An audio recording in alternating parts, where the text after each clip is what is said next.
Para vosotros, ¿quién toma las grandes decisiones políticas, económicas? ¿El pueblo, los políticos, las macrocorporaciones? ¿Quién mueve los hilos? ¿Los que se ven en la televisión? No, eso, No en esta televisión. eso está claro. Una vez leí un politólogo que decía: el que tiene el poder no es el que está sentado en el sillón, sino el que puede hablarle al oído, ¿no? Y recuerdo que una anécdota que siempre cuento también de Roosevelt, que tenía una entrevista con dos sindicalistas y estaban tratando de convencerlo de que tomara unas decisiones y tal. No lo veía, decía: no, yo no estoy de acuerdo, eso no puede ser, no. A las 2 horas ya de conversación los sindicalistas le convencen y dice Roosevelt: oye, pues es verdad, lleváis razón, me habéis convencido, lleváis razón, esto es lo que hay que hacer. Ahora, iros a la calle y obligadme a hacerlo, porque el que está allí no lo puede hacer, es fuera. También recuerdo lo que le contestó un día Frei Beto, el cura que era asesor y fue ministro de Lula en Brasil, y le dijeron, dice: hombre, Beto, ¿y cómo es que cuando llegaron al poder hicieron unas políticas tan conservadoras? Y dice: ¿cómo? Nosotros, usted está confundido, nosotros llegamos al gobierno, no al poder, porque está en otro sitio, está en otro sitio. Pero claro, también hay que ser con eso cuidadoso, porque ¿dónde está el poder? El poder está en las personas. Lo que pasa es que hay personas que lo utilizan de una manera mucho más efectiva, porque a veces se dice el poder del dinero. No.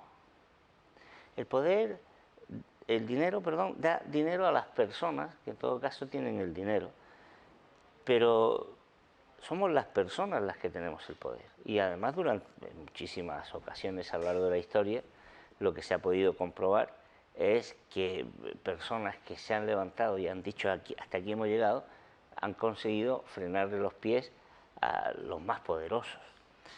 Entonces, yo creo que efectivamente hoy día lo que ocurre es que se han creado una serie de instituciones que aparentan ser las instituciones del poder, pero que de ninguna manera son las instituciones que tienen el poder.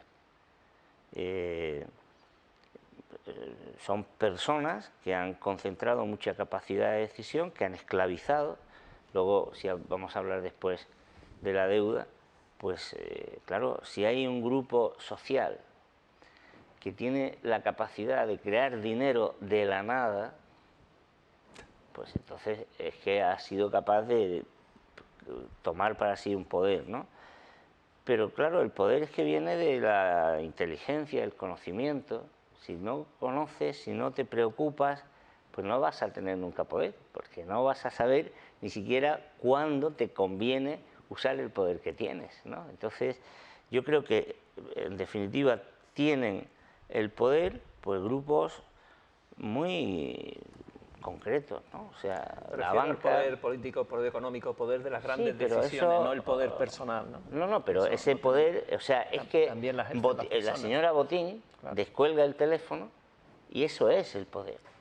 Eso es el poder. Pero yo me niego mucho a pensar que el poder sea como una cosa neutra. O sea, el poder es la capacidad de hacer, de decidir, de disponer. Y eso lo tenemos las personas. Y yo creo que hay que explicar a la gente que tienen el poder. El problema es que no lo usan o no lo usamos, ¿no? O lo usamos mal. Y los otros lo utilizan inteligentísimamente. Muy bien. Inteligentísimamente.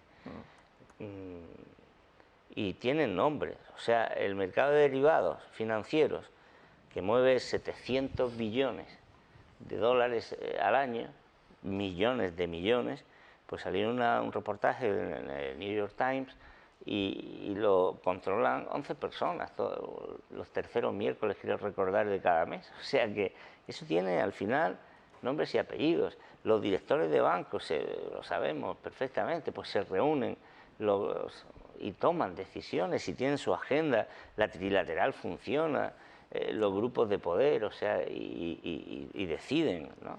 y luego pues ahí lo estamos viendo, o sea, hay medios de comunicación, la agenda de los medios, no, eso no es el resultado de, no, es que hay que coger un papel y se dice, a ver, a las 10 de la noche que se va a emitir. No, a mí me pasó una cosa muy curiosa, es una anécdota, ¿no? Yo hice en los años 80 mi tesis doctoral, era cuando estaban pasando todas estas cosas, y la hice sobre economía de la comunicación. Entonces, colateralmente tenía que estudiar, tenía que ver temas de televisión y tal, ¿no?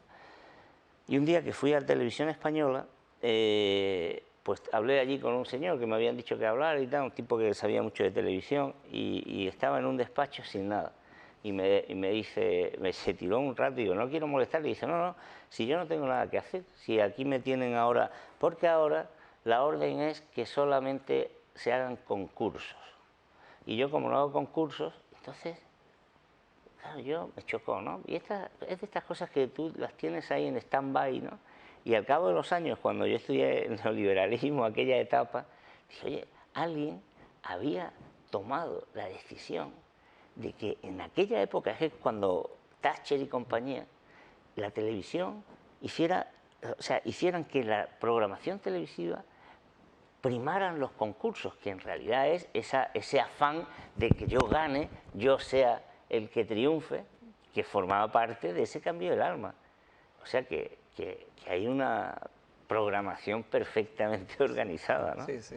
Hay un texto que no tiene nada que ver aparentemente con economía y que puede salir un poquito fuera de contexto, ¿no?, en esta mesa, pero no me resisto a traerlo a colación.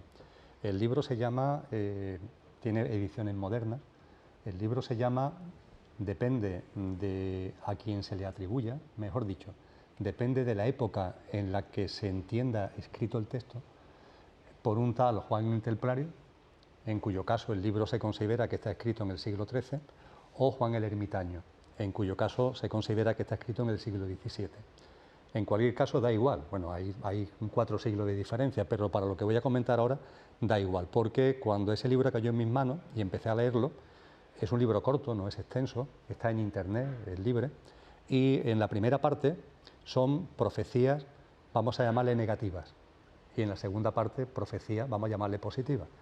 Todas las que están en negativo siempre comienzan por lo mismo, en el año 1000, del año 1000. Profecía de Juan de Jerusalén. Juan, el ermitaño o el templario. Sí, en el año 1000 del año 1000, y ahí vienen las negativas.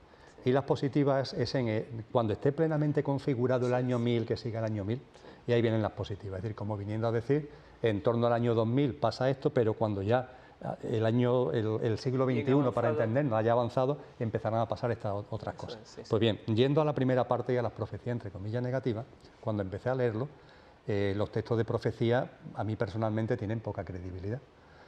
Pero empecé a percibir que ese libro tiene una singularidad, y es que la persona que lo escribe está poniendo de manifiesto cosas que es muy difícil de inventar. Incluso con la mejor fe a veces uno entiende que está canalizando profecía cuando está la mente jugándole una mala pasada y se está inventando. Pero claro, tú inventas en el mundo que tú conoces, en los que son los paradigmas, las pautas de comportamiento que a ti te pueden servir para imaginar después cosas.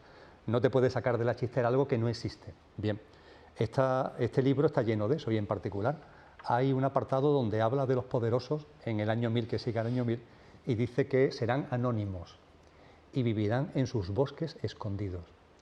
Y a mí eso de verdad me llamó mucho la atención cuando lo leí.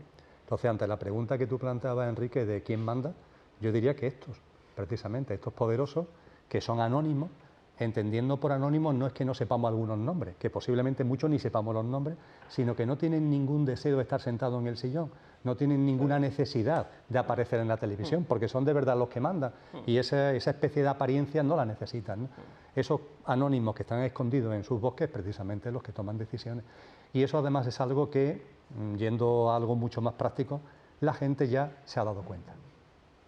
Y esto abre un panorama muy difícil de prever de lo que va a ocurrir con relación al sistema político y a las instituciones a lo largo de los próximos años y de los próximos lustros, no solamente en el ámbito español, sino, por ejemplo, en el ámbito europeo. ¿Qué es lo que va a suceder ante una ciudadanía que ya sabe que en Moncloa no se toman las decisiones, que en el Parlamento no se toman las decisiones, que hay esas voces que hablan al oído pero no es que la van al oído como sugerencia, hablan al oído con órdenes. Tienes que hacer esto, tienes que hacer aquello. No me quiero extender más, volvemos a finales de agosto, septiembre del año 2011. ¿Quién fue esa voz que fue capaz de que la práctica totalidad del Parlamento, no todo el Parlamento, pero más del 90% del Parlamento tomara esas medidas de reforma de la Constitución con lo que fue al golpe de Estado? Esos son los que mandan, Enrique. Sí. Y después está el poder de cada uno, del que hablaremos seguro a lo largo de nuestras conversaciones. Los que llaman los mercados, por poner el nombre, hablan los mercados, mandan los mercados, ¿no? Los famosos mercados que siempre está bien echar la culpa.